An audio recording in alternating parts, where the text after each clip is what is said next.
오늘 우리가 함께 읽은 이 마가복음 본문에는 여리고의 맹인 거지 바디메오가 눈을 뜬 기사가 실려 있습니다.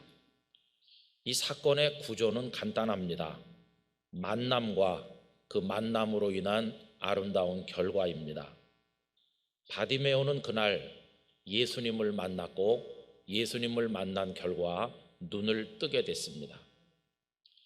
여러분, 이 아름다운 이야기의 시작이 무엇일까요? 그것은 주님께서 오신 것입니다. 예수님께서 오셨기에 만남이 있었습니다. 예수님께서 오시지 않았더라면 만남이 없었을 겁니다. 그런데 예수님께서는 십자가를 지기 위해서 예루살렘으로 가시는 길에 여리고에 오셨고 그날 바디메오는 예수님을 만난 것입니다. 모름지기 모든 아름다운 역사들, 죽을 죄인이 구원받고 복을 받는 아름다운 역사는 우리 주님으로부터 시작이 됩니다. 그날 이 바디메오는 몰랐지만 예수님을 처음 만나는 거지만 사실은 예수님께서 30여 년도 훨씬 전에 베들레헴 마구간에 탄생하셨을 때부터 예수님께서는 바디메오를 향하여 오고 계셨던 것입니다.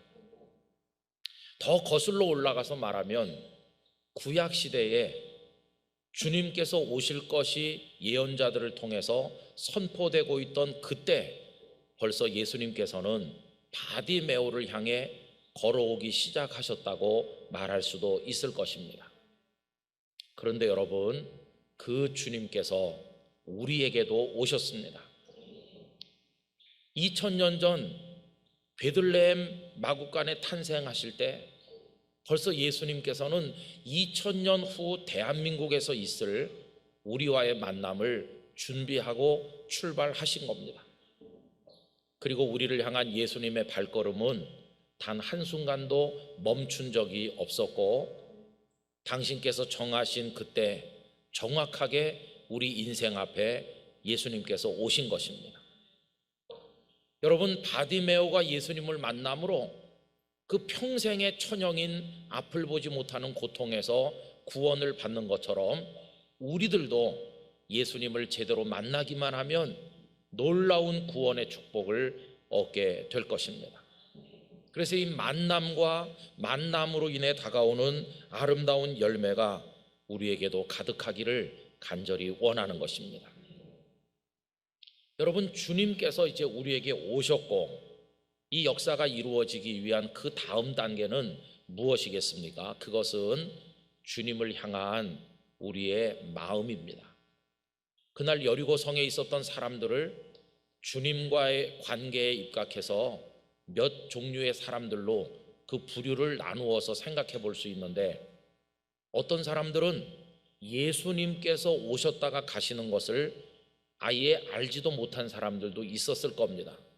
그들은 이렇게 말했겠죠. 아, 예수께서 왔다 가셨어? 아, 나는 몰랐어. 내가 알았더라면 길거리에 나갔을 텐데, 아, 정말 아쉽구만. 이렇게 말했을 겁니다. 그런데 여러분, 오늘날 예배당 안에 있는 이들 중에도 그런 이들이 있다고 할 수 있습니다. 오래전에 제가 결혼할 나이가 되었을 때 어머니께서는 안테나를 높게 세우고 며느리 될 만한 처녀를 찾는다고 애를 쓰셨습니다. 서울에 참한 처녀가 있다더라. 목사님 딸이라고 하더라. 11시 예배 때 피아노를 반주한다고 하더라. 그래서 그날 그 교회 갔습니다. 처녀에서 가장 거리 가까운 데 앉으셨습니다. 처녀를 뒤에서 보고 옆에서 보고 얼굴 돌릴 때 앞에서 보고 피아노 치는 거 보고, 그리고 집에 오셔서 안 되겠더라. 얼굴이 너무 창백한 게, 그리고 너무 말랐더라. 안 되겠어. 이미 눈치채셨겠지만 지금 있는 그녀는 창백하지도 않고 마르지도 않았습니다. 그 처녀가 그녀가 아니라는 걸 금방 아셨겠죠. 근데 여러분, 그날 저희 어머니가 예배가 됐겠습니까? 주님이 그 예배 임재에 계신 거에 아무 관심이 없고 오로지 그 처녀의 임재에만. 여러분 오늘날도 그래요.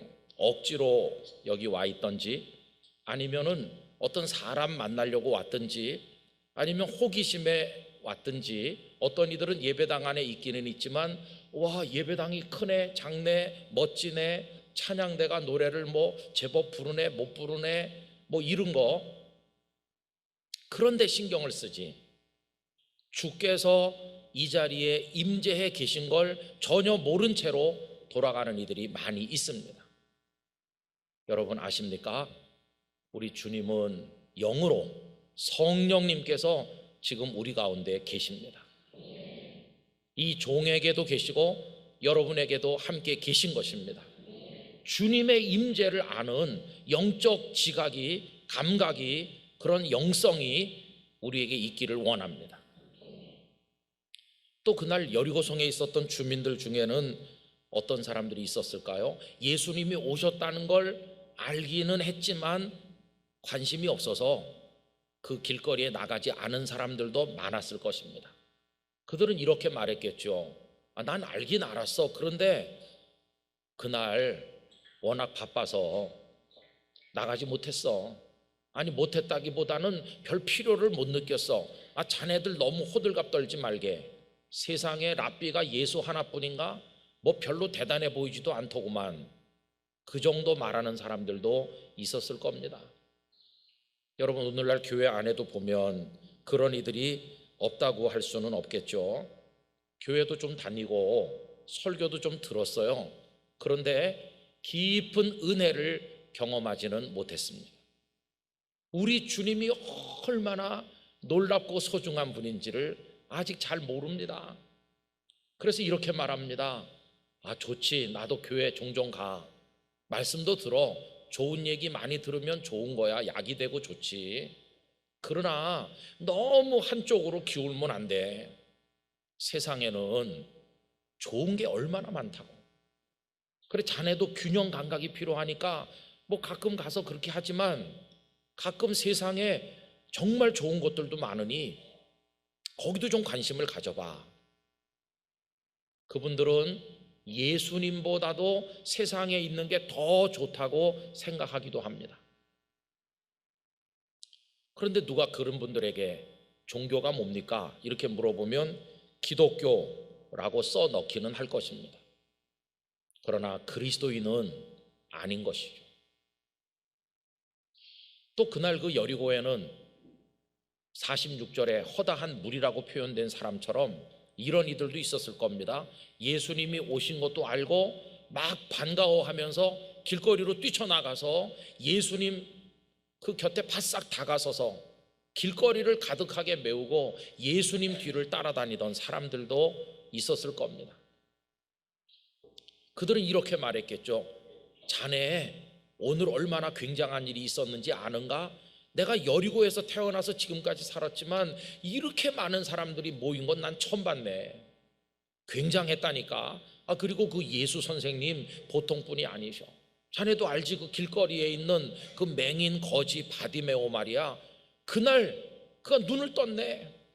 예수님께서 그의 눈을 떠서 보게 하셨다니까.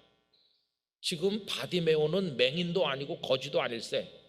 그는 벌떡 일어나서 예수님 따라서 지금 갔거든. 그렇게 말하며 흥분 가운데서 사람들에게 그날 있었던 일을 많이 이야기하는 사람들 있었을 것입니다. 그런데 여러분 흥분하고 열광하면서 그날의 일을 이야기한다고 해서 뭐 달라진 게 있습니까? 아무것도 달라진 게 없습니다. 왜냐하면 그렇게 말하는 그 사람의 인생에는 아무 일도 일어나지 않았기 때문입니다. 그들은 어떤 사람인가? 그저 그 길거리에 너무나 안타까운 구경꾼일 뿐이었던 것입니다. 성도 여러분, 교회 다니는 사람은 많이 봤지만 정말로 예수님을 믿는 사람을 보지 못했다는 말 속에 무슨 뜻이 들어있는지를 아마 잘 아실 것입니다. 교회 생활에 익숙하고 찬송가도 잘 부르고 그리고 교회 안에 어떤 일이 있는지도 잘 알고 은혜 받은 사람들의 간증도 많이 들었지만 자신은 주인공이 못된 채 구경꾼으로 있는 이들, 사람들을 교회로 데려오기까지 하지만 진짜 그리스도인이냐 물으면 자신 있게 대답하기 2% 부족한, 아직 뭔가 모자란 그런 상태에 있는 이들이 의외로 많이 있다는 것입니다. 우리 영락 가족 여러분 어떠세요? 지금까지 제가 말씀드린 이분들은 다 그날 여리고에 있었습니다. 그리고 예수님은 여리고에 오셨습니다. 그런데 그들 중에 누구도 예수님을 진실되게 만나서 예수님으로 인한 아름답고 감동적인 구원의 역사를 경험한 사람은 이들 중에는 없었습니다. 이게 얼마나 안타까운 일인가. 저는 오늘 한국교회에 드나들고 있는 많은 이들 중에 이런 이들이 없기를 원하는 것입니다. 우리는 다 어떻게 돼야 될까요? 그날 그 먼지가 풀풀 날리는 길거리에 쪼그리고 앉은 채 앞을 보지 못하면서 오가는 사람들의 말에 귀 기울이면서 그들을 향해 손을 내밀던 이 바디메오가 경험한 엄청난 일을 우리 영락가족 모두가 경험하게 되기를 원하는 것입니다. 그럼 그는 그날 어떤 마음을 가졌기에 그런 은혜를 얻었을까? 이렇게 질문을 하면 크게 두 가지 이야기 할 수 있을 것 같습니다. 첫째는 그의 마음속에는 간절함과 사모함이 있었다는 것입니다. 아마 누군가는 그에게 이런 말을 해준 적이 있을 겁니다. 이봐 바디메오, 어쩌다 자네는 이런 처지가 됐는가? 참 나도 마음이 아프네. 그런데 내가 오늘 전해줄 말이 있어. 자네 혹시 예수라는 이름을 들어봤나? 모르는데 언젠가 그분이 아마 여리고에 오실 때가 있을 거야. 그분은 병든 자를 고치고 귀신 들린 자를 온전하게 하고 바다를 잔잔케 하시고 나병 자를 고치신 자네를 보면 눈을 뜨게 하실 수 있는 능력의 랍비이셔. 그분의 이름을 기억해 두게. 그분은 예수야, 예수. 그리고 그분은 메시아인 게 틀림없어. 자네 여기서 정신 차리고 있다가 언젠가 그분이 여리고에 오시거들랑 기회를 놓치면 안 되네. 자네의 희망은 그분밖에 없네. 그런데 그날도 나가서 오가는 사람들 앞에 손을 내밀고 있는데 길거리가 왁자지껄하면서 뭐가 시끄러운 소리가 들리니까 물어봤겠죠. 무슨 일이 있나요? 왜 이렇게 길거리가 소란스러운가요? 누군가 말했겠죠. 예수 선생님이 지나가시는 중이네. 귀가 확 뜨이면서 그 가슴 속에 뭔가가 터져 나오는 것이 예수님을 향해 부르짖게 됐어요. 여러분 그 이야기가 오늘 말씀 47절인데 다 같이 읽어보겠습니다. 나사렛 예수시란 말을 듣고 소리질러 이르되 다윗의 자손 예수여 나를 불쌍히 여기소서 하거늘. 주님, 예수님, 저는 당신을 볼 수가 없습니다. 그러나 당신은 제가 여기 있는 걸 보실 수 있습니다. 절 좀 봐주세요. 다윗의 자손 예수여 나를 불쌍히 여기소서. 그래서 여러분 이거 읽을 때는요, 다윗의 자손 예수여 나를 불쌍히 여기소서 이렇게 읽으면 안 됩니다. 그 현장감이 있어야 돼요. 내가 바디메오가 된 느낌으로 얼마나 애절하게 간절하게 불렀나, 그러면서 이 말씀을 접해야 됩니다. 여러분 그가 얼마나 간절한지 그게 어디 잘 나타나느냐 하면 사람들이 꾸짖는데도 더 크게 부르짖었다는 데서 나타납니다. 48절 이제 감정을 넣어서 읽어보세요. 다 같이 읽습니다. 많은 사람이 꾸짖어 잠잠하라 하되 그가 더욱 크게 소리질러 이르되 다윗의 자손이여 나를 불쌍히 여기소서 하는지라. 생각보다 잘하셨습니다. 아마 꾸짖는 사람 중에는 가끔 그에게 돈 몇 푼을 주는 사람도 있었을지 모릅니다. 이봐 좀 조용히 좀 하라고, 내가 나중에 와서 오늘 좀 많이 줄게, 그런 사람이 있었을지도 모릅니다. 그러나 바디메오는 알고 있습니다. 그가 억만금을 준다 해도 나를 살려낼 수는 없다는 걸 알고 있는 겁니다. 돈 그거 필요 없어요. 당신의 친절이 고맙긴 하지만 오늘은 아니에요. 오늘은 저분을 통해 내 눈을 뜨는 것밖에 없어요. 그가 꾸지람을 하든지 말든지 더 크게 소리 질러서. 여러분 얼마나 애절하고 간절하고 사모하는 게 사무치지 않습니까? 더군다나 이게 마지막 기회라면 어떡하겠어요? 아닌 게 아니라 예수님께서는 예루살렘에 가셔서 십자가를 지시고 죽으시고 부활하셨습니다. 그 다음에 디베랴 바다 갈릴리에 가셨던 일도 기록되어 있긴 하지만 여리고에 다시 오셨다는 기록은 복음서에 없으니까 바디메오가 예수님을 만날 기회는 이게 마지막이었을 수도 있지 않습니까? 여러분, 그는 마지막이었지만 우린 앞으로 기회가 많을 거다 이렇게 생각하십니까? 아니요. 우린 실존적으로 누구나 다 마지막 날을 사는 사람이고 오늘 이 예배가 우리의 마지막 예배일지도 모른다면 우리 속에 간절함과 사모함이 있어야 되는 게 아니겠습니까? 더군다나 우리도 절박합니다. 나는 눈을 뜨고 있지 않느냐? 아니요.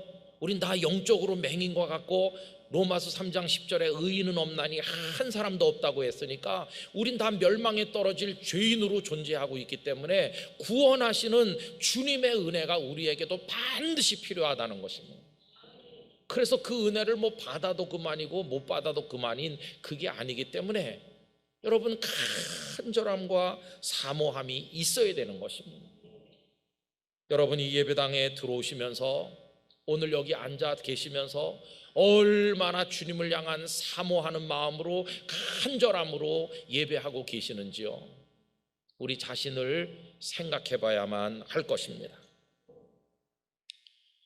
그리고 또 한 가지 바디메오의 마음속에는 내가 그분을 그렇게 사모하는 마음으로 간절하게 부르면 그분이 반드시 그냥 지나가지 않으시고 나에게 은혜를 베푸실 거라고 하는 기대하는 믿음이 있었다는 것입니다. 아유, 뭐 부르면 뭐 하겠어? 그냥 한번 불러보긴 하지만 뭐 나한테 뭘 해줄 수 있겠어? 이렇게 불신앙하는 모습으로 있었던 게 아니라는 것입니다. 그가 나에게 뭘 해줄 리가 없다고 생각했다면 꾸지람하는데도 불구하고 그렇게까지 간절하게 예수님을 찾지 않았을 것입니다. 그러나 그의 마음속에는 다윗의 자손 예수여, 사람들은 나를 꾸짖지만 나는 기대하고 믿고 있습니다. 반드시 당신은 내 앞에 멈춰 서실 것을, 그리고 내 눈을 뜨게 해주실 것을, 오늘 당신께서 나에게 베푸실 그 엄청난 은혜를 생각하니 내 가슴이 뜁니다. 나는 당신을 기대합니다. 이런 설렘과 기대로 예수님을 부르는 것입니다. 제가 한번 계산을 해봤습니다. 우리는 기도회, 예배를 얼마나 많이 참석했나? 50년 교회 다닌 분은요, 일주일에 한 번만 예배 드렸어도 52주일이니까 약 2600회 예배 참석한 겁니다. 3번 정도 드린 분은 거의 8000번, 새벽 기도도 좀 나가는 분은 한 3만여 회 기도회 예배 참석한 겁니다. 그럼 여러분, 그렇게 많은 예배 참석을 했고 앞으로도 할 건데, 우리가 이 예배 올 때 하나님께서 오늘 나를 위해 깨달음을 주실 것이고 말씀의 눈이 열리게 하실 것이고 내 영혼을 찌르실 것이고 회개케 하실 것이고 나를 씻어 성결하게 하실 것이고 내 문제가 해결될 실마리를 보여주실 것이고 내 영혼에 싱그러운 기쁨과 은혜를 주실 줄 나는 믿습니다. 그런 마음으로 예배 참석하셔서 눈물 흘리며 감격적인 예배를 드린 게 그 많은 것 중에 몇 번 되십니까? 뭐 그냥 오늘도 주일이니까 가는 거지, 전에도 갔고 앞으로도 가고 그냥 가서 앉아 있다 오는 겁니까? 그래서는 우리가 앞으로 1000만 번, 억만 번 예배를 드린들 무슨 의미가 있을까? 그런 생각이 드는 것입니다. 저는 오늘 이 설교를 준비해 가지고 오면서 하나님, 오늘 3월 17일 영락교회 예배당에서 드려지는 이 예배, 배단위 홀이든 뭐 베델 선교관이든 어디든지 간에 우리 영락의 아이들부터 어른까지 있는 그 자리에 꼭 은혜 주시기를 기대합니다. 만져주시길 원합니다. 어떤 눈물과 사연을 가지고 왔던지 치유되길 원합니다. 주여 우리를 불쌍히 여겨주십시오. 그런 마음으로 왔습니다. 각자에게 다 필요한 은혜가 다르겠지만 여러분, 그걸 기대해야 되는 것입니다. 믿어야 됩니다. 주님은 오늘 나를 위해 은혜를 베푸실 줄 믿습니다. 그래서 내가 예배당 문고리를 잡을 때, 여기 들어와 앉아서 기도할 때, 성경책을 펼칠 때, 아니 그 전에 집에서 출발하려고 자동차 시동을 켤 때 벌써 내 마음은 오늘 받을 은혜로 가슴이 뛰고 흥분이 되어 있어야 되는 것입니다. 그래가지고 우리가 예배하면요, 벌써 예배 이 거룩한 성령의 운동이 영적으로 느껴지는 것입니다. 그냥 냉랭하고 맹숭맹숭하게 있다 가는 게 아니라, 아, 주님의 영이 우리 중에 일하고 계시는구나, 이걸 느끼고 감동하는 것입니다. 여러분, 그런 성령께서 우리 중에 운행하시고 일하고 계시고, 만질 자를 만지고 치유할 자를 치료하고 새롭게 하시고 결단하게 하시는 그런 역사들을 경험하고 계십니까? 우리 영락의 예배자리마다 그런 간절한 기대의 믿음으로 우리가 참여함으로 성령의 그런 역사를 경험하게 되기를 원합니다. 바로 그런 자리에서 심령의 부흥이 일어나고 교회 공동체의 부흥이 일어나게 되는 것입니다. 그날 바디메오의 믿음의 기대는 헛되지 않았습니다. 예수님께서 머물러 서셨어요. 너무너무 눈물겨운 장면입니다. 그냥 지나가신다고 그래도 누가 뭐라고 하지 않아요. 사람들이 떠밀고 막 복잡하고 허다한 무리가 따르는데 그냥 가셔도 그만인데 주님은 발걸음을 멈추셨어요. 그를 불러오라고 하시는 거예요. 여러분, 주께서 너를 부르신다. 그의 이불이면서 오시면서 전 재산이라고 할 수 있는 겉옷을 다 버리고, 잘 보이지는 않지만 그분이 계신 방향을 짐작하고는 막 일어나서 뛰어가잖아요. 멈춰 서시는 주님, 여러분, 그 주님이 오늘 이 세상이라는 여리고 길거리에서 우리 곁에 멈춰 서셨기에 우리가 오늘 이 자리에 있는 줄로 믿습니다. 얼마나 감사한 일인지 말로 다 할 수가 없어요. 그래서 주님께서 무엇을 원하느냐? 보기를 원합니다. 네 믿음대로 되라. 그가 구원받지 않았습니까? 눈을 뜨게 됐어요. 얼마나 놀랐습니까? 그 먼지가 풀풀 날리고 시끄러운 길거리가 바디메오에게는 그 어떤 성전, 그 어떤 화려한 궁궐보다도 더 아름답고 더 거룩한 그의 인생이 부흥되는 성지로 바뀐 것을 알게 됩니다. 여러분, 처음에는 나를 불쌍히 여겨달라고 처절한 외침으로 주님을 불렀지만 눈을 뜨고 나니까 어땠을까? 성경에 안 나와 있지만 무릎을 꿇었는지 주님을 끌어안았는지 어떻게 했는지 모르겠어요. 그리고는 나 예수님 따라갈래? 그럼 따라갔어요. 여러분, 우리 영락의 성도들도 주여 나를 불쌍히 여기소서 이런 사연을 가지고 오셨다면 주님의 은혜를 받으심으로 기뻐 뛰며 주님을 끌어안고 주님을 따라가는 그런 모습으로 인생이 전환되는 부흥을 경험하게 되시기를 간절히 기원하는 것입니다. 여러분, 역사적으로 모든 부흥의 역사들은요 다 이런 곳에서 일어났습니다. 간절함과 사모함과 기대함과 믿음으로 주님을 향해 달려나갈 때 바로 그런 자리에서 부흥의 역사가 있었던 것입니다. 우리 주님은 어떤 주님이십니까? 은혜 구한 내게 은혜의 주님, 은사 구한 내게 은사의 주님, 신유 구한 내게 신유의 주님. 그렇게 구하며 나가는 이들에게 바디메오에게 주신 것보다 더 놀라운 은혜를 주시는 우리 주님이십니다. 그 주님이 우리 중에 임하여 계시고 우리 영락교회 성도들을 위해 준비한 은혜가 있을 줄로 믿습니다. 여러분이 구경꾼이 아니라 다 그 주인공이 되시기를 예수님 이름으로 축복합니다.